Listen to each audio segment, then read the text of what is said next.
দুদকের তৎপরতায় লোপাট হওয়া 20,000 কোটি টাকা ফেরত পেয়েছে ব্যাংকগুলো। ঋণ জালিয়াতি ও অনিয়ম ঠেকাতে আরও তৎপর হওয়ার পরামর্শ।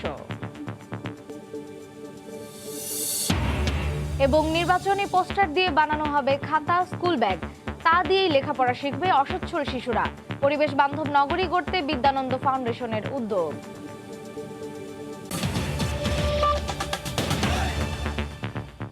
সময় সংবাদের সঙ্গে আছি আমি মার্জিয়া শ্রেয়া। শিক্ষা প্রতিষ্ঠানের চলমান ছুটি আগামী 14 ফেব্রুয়ারি পর্যন্ত বাড়িয়েছে সরকার। এর আগে 4 ফেব্রুয়ারির মধ্যে স্কুল কলেজ খোলার প্রস্তুতি নেওয়ার নির্দেশ দেয় সরকার।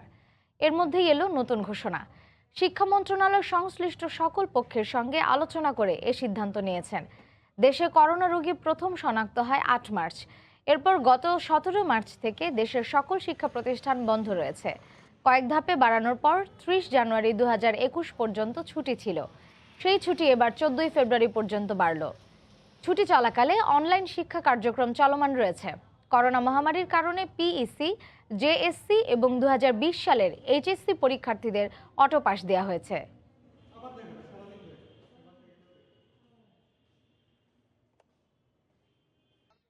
এদিকে ক্যাম্পের ঘিঞ্জি পরিবেশ ছেড়ে স্বেচ্ছায় রোহিঙ্গারা ভাষান্তরমুখী হওয়ায় স্থানীয়দের মধ্যে ফিরছে স্বস্তি। তবে রোহিঙ্গা সংকট নিরসনে তাদের স্বদেশ মিয়ানমারের প্রত্যাবাসনই স্থায়ী সমাধান বলে মনে করছেন বিশেষজ্ঞরা। আরও জানাচ্ছেন সুজাউদ্দিন রুবেল।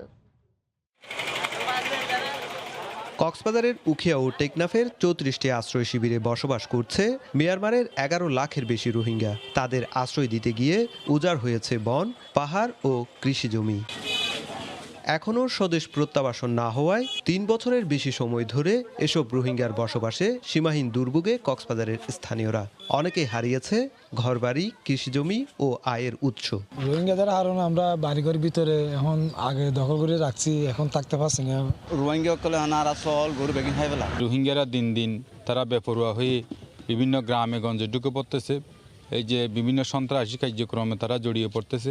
বাংলাদেশের নাগরিকতা হয় সবচেয়ে কষ্টে আছে আমরা। তবে উখিয়া ও টেকনাফে স্থানীয়দের উপর চাপ কমাতে কিছু সংখ্যক রোহিঙ্গাকে ভাষান্তরে পাঠানোর উদ্যোগ নেয় সরকার। তারই ধারাবাহিকতায় এখন স্বেচ্ছায় ভাষান্তরমুখী হচ্ছে রোহিঙ্গারা। তারা যাওয়ার পর যেগুলো খালি হচ্ছে এই সমস্ত জায়গায় নতুন করে বনায়ন, সবুজায়ন করতে পারলে আমাদের নষ্ট হয়ে যাওয়া পরিবেশ আবার ফিরে আসবে। আর প্রত্যাবাসন পরিষদের নেতারা বলছেন রোহিঙ্গাদের স্বদেশ মিয়ানমারে প্রত্যাবাসনই সংকটের স্থায়ী সমাধান। তাদের দেশে গিয়ে তারা স্বাধীনভাবে বসবাস করতে পারবে। যেভাবে আমরা ভাষান্তরে দিয়েছি সে আস্থা অর্জন করা ব্যতীত প্রত্যাবাসন সুন্দর প্রক্রিয়া সম্পন্ন হবে না এবং এই উদ্যোগ নিতে হবে মিয়ানমারকে। উখিয়া ও টেকনাফ আশ্রয় শিবিরগুলো থেকে 1 লাখ রোহিঙ্গাকে ভাষান্তরে পাঠানোর উদ্যোগ নিয়েছে সরকার। ইতিমধ্যে 2 দফায় ভাষান্তরে গেছে 3,447 জন রোহিঙ্গা। সুজাউদ্দিন রুবেল, সময় সংবাদ, কক্সবাজার। এদিকে চট্টগ্রামের সিটি কর্পোরেশন নির্বাচনে ব্যবহৃত পোস্টার বর্জ্য থেকে খাতাসহ শিক্ষা সামগ্রী তৈরি করছে বিদ্যানন্দ ফাউন্ডেশন। সম্প্রতি নির্বাচনী পোস্টারে ছেয়ে যায় নগরীর বিভিন্ন এলাকায়। পাহাড়ের সবুজের শহর ঢাকা পড়ে কাগজের বর্জ্যে। এমন বাস্তবতায় পরিবেশ দূষণ ঠেকাতে ব্যতিক্রমী উদ্যোগ নেয় স্বেচ্ছাসেবী সংগঠনটি। নগরীর বিভিন্ন ওয়ার্ড থেকে এক ঝাঁক তরুণ তরুণী ট্রাক ভরে নিয়ে নির্বাচনী প্রচারণার পোস্টার। এই পোস্টার রিসাইক্লিং করেই বানানো হবে খাতা, ঠোঙা ও স্কুল ব্যাগ সহ নানা শিক্ষা সামগ্রী। তুলে দেওয়া হবে অসচ্ছল ও দরিদ্র শিক্ষার্থীদের হাতে। গত একদিনে নগরীর বিভিন্ন এলাকা থেকে 40,000 পোস্টার সংগ্রহ করে ফাউন্ডেশনটি। পরিবেশ বান্ধব এই উদ্যোগকে স্বাগত জানিয়েছেন নগরবাসী।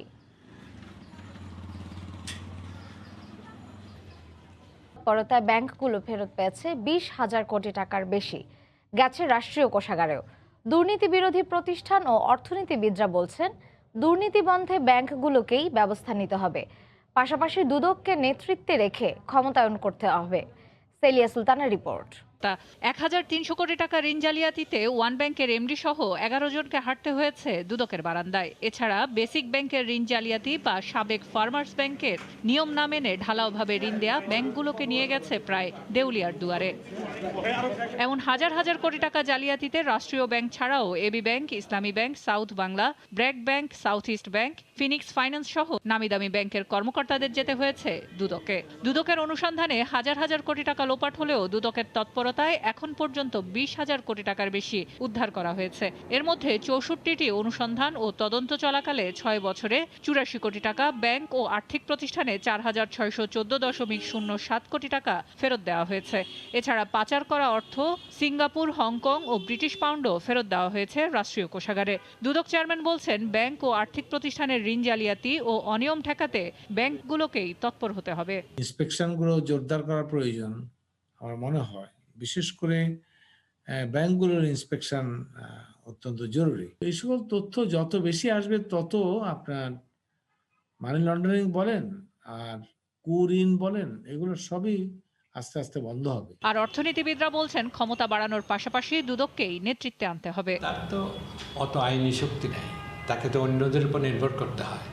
তাকে আরও ক্ষমতা দিতে হবে, তার জনগণকে আরও প্রশিক্ষণ দিতে হবে। আর দ্বিতীয় কথা হলো যে ব্যাংকিং সিস্টেমের মাধ্যমে টাকাটা দেশের বাইরে চলে গেছে, তাদের মাধ্যমে আনার ব্যবস্থা। এছাড়া দুর্নীতি দমনের দায়িত্বে থাকা অন্যান্য প্রতিষ্ঠানেরও জবাবদিহিতা বাড়াতে হবে বলে মনে করেন সাবেক এই গভর্নর। সেলিয়া সুলতানা, সময় সংবাদ, ঢাকা। মৌসুমের শেষ শৈত্যপ্রবাহের শীতের কাঁপুনিতে উত্তরাঞ্চল সহ দেশের কয়েকটি জেলায় বিপর্যস্ত জনজীবন। গত কয়েকদিনে কনকনে ঠান্ডা আর ঘন কুয়াশায় স্থবির হয়ে পড়েছে জনজীবন। তীব্র এই শীতে কাজ না থাকায় চরম দুর্ভোগে কাজের সন্ধানে বের হয় খেটে খাওয়া মানুষ। আবহাওয়া অফিসের তথ্য মতে আগামী কয়েকদিন অব্যাহত থাকবে এমন আবহাওয়া। মাঘের প্রথম সপ্তাহ শেষ, বসন্তের কাছে মিলিয়ে যাওয়ার আগে শেষবারের মতো যেন জেঁকে বসেছে শীত। মধ্যরাত থেকে দুপুর গড়ালেও কোনো কোনো জেলায় কুয়াশায় ঢাকা থাকে চারপাশ। সামান্য দূরত্বেও দেখা যায় না কিছুই, তাই হেডলাইট জ্বালিয়েই চলে যানবাহন। হেভি বাতাস, হেভি ঠান্ডা, ঘরতে বাড়ানো যাচ্ছে না। যে ঠান্ডা, এত কিছু কিনছি তারপরও মনে করেন যে ঠান্ডা যায় না। শীতের জন্য গাড়ি আসতে পারতেছে না, দূর জাম, গাড়ি অ্যাক্সিডেন্ট, কঠিন ঠান্ডা ভাই। হাড় কাঁপানো শীতে উত্তরের জনজীবনে ছন্দপতন। মাঠে নামতে পারছেন না চাষিরা, বিশেষ করে নদ নদী তীরবর্তী এলাকার মানুষের দুর্ভোগ যেন একটু বেশি। খড়কুটো জ্বালিয়ে দিনের বেলা কোনো রকম পার করলেও শীত বস্ত্র না থাকায় রাত কাটে চরম কষ্টে। ভাল লাগা পারি না, চলে এসেছি, আমরা বাড়িতে চলে যাবো, এখন আর থাকা যাবে না। পাতাড় হেভি শীত আর বাতাস করেছে, কাজকর্ম করতে পারছে না, পানিতে নামতে পারছে না। নদীর বাড়ি আমার মনে করেন বাতাস এসে। আবহাওয়া অধিদপ্তরের তথ্য মতে শ্রীমঙ্গল, সীতাকুণ্ড, রাজশাহী, পাবনা, নওগাঁ, চুয়াডাঙ্গা সহ রংপুর বিভাগের উপর দিয়ে মৃদু শৈত্যপ্রবাহ থাকবে আরও 2-3 দিন। সাদিয়া আফরিন, সময় সংবাদ। রংপুরের অলিগলিতে গড়ে উঠেছে অবৈধ কলকারখানা। সাবান, কয়েল, বিস্কুট, দেশি বিদেশি ক্রিম, মাস্ক, স্যানিটাইজার সহ তৈরি হচ্ছে নকল ও নিম্নমানের ভোগ্যপণ্য। এতে হুমকিতে পড়েছে জনস্বাস্থ্য আর সরকার হারাচ্ছে রাজস্ব। এসব অবৈধ কারবার বন্ধে মাঠে নেমেছে পুলিশ প্রশাসন। রতন সরকারের রিপোর্ট, ছবি তুলেছেন শাকিল মাহমুদ। ব্যাঙের ছাতার মতো অলিগলিতে গড়ে ওঠা অবৈধ কারখানায় উৎপাদিত মানহীন নকল পণ্যের বিরুদ্ধে মাঠে নেমেছে পুলিশ ও প্রশাসন। নিম্নমানের অবৈধ এসব পণ্যে সয়লাভ বাজার। এতে ক্রেতারা শুধু ঠকছেনই না, জনস্বাস্থ্য পড়েছে হুমকিতে। ফলশ্রুতিতে ভালো কোম্পানিগুলো যেমন ক্ষতিগ্রস্ত হচ্ছে, তেমনি রাজস্ব হারাচ্ছে সরকার। এইসব যিনি মানহীন এবং দেশের নিয়ম শৃঙ্খলা না মেনে তারা তৈরি করতেছে, এতে সরকার ক্ষতিগ্রস্ত হচ্ছে। এখনো যাদের মাঝে এই সারাটা বা প্রণোদনাটা এখনো আসেনি, তাদেরকে আমরা মোটা অঙ্কের জরিমানা করবো, ইভেন তাদের লাইসেন্সও কিন্তু বাজেয়াপ্ত করা। তবে বৈধতা দিয়ে কঠোর মনিটরিং এর মাধ্যমে উৎপাদিত পণ্যের মান নিয়ন্ত্রণ করতে পারলে আজকের প্রতিষ্ঠানগুলোই আদর্শ কারখানায় রূপান্তরিত হতে পারে বলে মনে করেন অনেকে। লাইসেন্স ও মান নিয়ন্ত্রণ প্রক্রিয়া থেকে জটিলতা দূর করার কথা বলছেন শিল্প সংশ্লিষ্ট ও ভোক্তারা। বিএসটিআই আছেন, আমাদের খাদ্য নিয়ন্ত্রণ আছেন, তারা যেন আসলে তাদেরকে ভোগান্তি ছাড়াই যেন তাদেরকে অনুমোদন দেন। যারা শিল্প করবে, প্রকৃত শিল্প করবে, তারা বৈধতাকে মাথায় নেবে, তারা ট্যাক্স ভ্যাট দিয়েই ব্যবসা করবে। ছোট ছোট শিল্প কারখানা বিকাশে সরকারের উদ্যোগ আছে বলে জানালেন জেলা প্রশাসক। উদ্যোক্তাদের জন্য আমরা ফ্লায়ার তৈরি করেছি। এখানে আসলে যে কোনো উদ্যোক্তা জানতে পারেন যে তার এই ব্যবসা করার জন্য কী ধরনের লাইসেন্স প্রয়োজন এবং কিভাবে সেই লাইসেন্সটা সে পাবে। চাহিদার সঙ্গে পাল্লা দিয়ে বৈধ অবৈধ শত শত কারখানা গড়ে উঠেছে নগরী ও এর আশেপাশে। গত 1 মাসে অবৈধ 35টি কারখানায় অভিযান চালিয়ে 3.5 কোটি টাকার অবৈধ পণ্য জব্দ করেছে ডিবি পুলিশ ও ভ্রাম্যমাণ আদালত। জরিমানা আদায় করা হয়েছে 17 লাখ টাকার। রতন সরকার, সময় সংবাদ।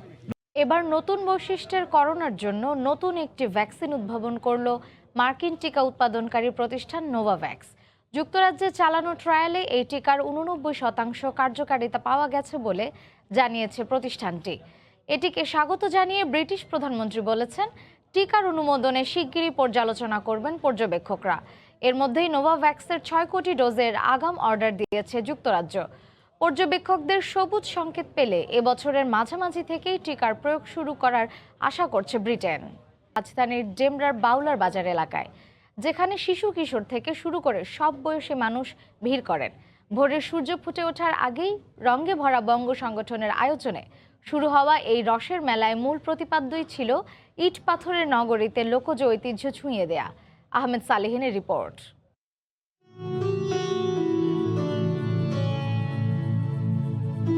মাঘের শীত আর কুয়াশার আড়মোড়া ভেঙে পূব আকাশে সূর্য উঁকি দিয়ে জানান দিয়েছে শুরু হয়েছে নতুন আরেকটি দিনে।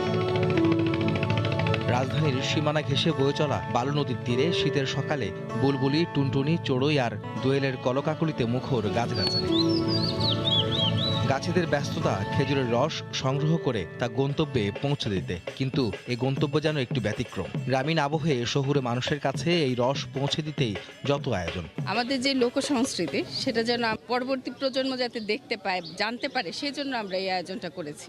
আমাদের যে নেক্সট জেনারেশন, ওরা কিন্তু এগুলি সম্পর্কে খুব একটা জানেই না বলা যায়। তো ওদের মধ্যে এটাকে একটু প্রমোট করা, যে দেখো আমাদের দেশে একটা ঐতিহ্য আছে। শিশু কিশোরদের উচ্ছ্বাসে মেতে উঠে এই রসের মেলা। এখন পর্যন্ত গুড় আর মুড়ি খেয়েছি। প্রতি বছরের রস উৎসব যেই প্রোগ্রামটি হয়, এখানে আসি আমরা সবাই, খুবই ভালো লাগে। শহরে জীবনে রসের ছোঁয়া আমার কাছে একটা আলাদা একটা ভালো লাগা কাজ করছে। গ্রামীণ ঐতিহ্য শহরের মানুষের দোরগোড়ায় পৌঁছে দিতে এমন আয়োজন যেন সব সময় হয়, তারও আকাঙ্ক্ষা ছিল আয়োজকদের মাঝে। আমরা চেষ্টা করছি ঢাকার আদলে, ঢাকার আশেপাশে এটাকে পরিচিত করা যায় কিনা। শহরের মানুষকে সাথে এই গ্রামের মানুষের সাথে একটা মেলবন্ধন তৈরি করে দিতে চাই। লোকজীবনের যে লোক সংস্কৃতির গান, এটা আমরা চাই যে আমাদের শহরে যে আয়োজনগুলো আছে সব জায়গায় যেন ছোট্ট আকারে রাখা হয়। রসের মেলা প্রতি বছর ঢাকা বিশ্ববিদ্যালয়ের চারুকলার বকুলতলায় হলেও করোনার প্রাদুর্ভাবের কারণে এবার গ্রামীণ পরিবেশে নগরীর সীমানা ঘেঁষে ডেমরার রাজাখালী, বাউলার বাজার বটতলায় আয়োজন করে রঙে ভরা বঙ্গ নামের একটি সংগঠন। আহমেদ সালেহিন, সময় সংবাদ, ঢাকা। এ পর্যায়ে শীর্ষ সংবাদ জানিয়ে দিচ্ছি আরও একবার। 14 ফেব্রুয়ারি পর্যন্ত বাড়ল শিক্ষা প্রতিষ্ঠানের ছুটি। স্কুল কলেজ খোলার প্রস্তুতি নেওয়ার নির্দেশের মধ্যেই এলো নতুন ঘোষণা।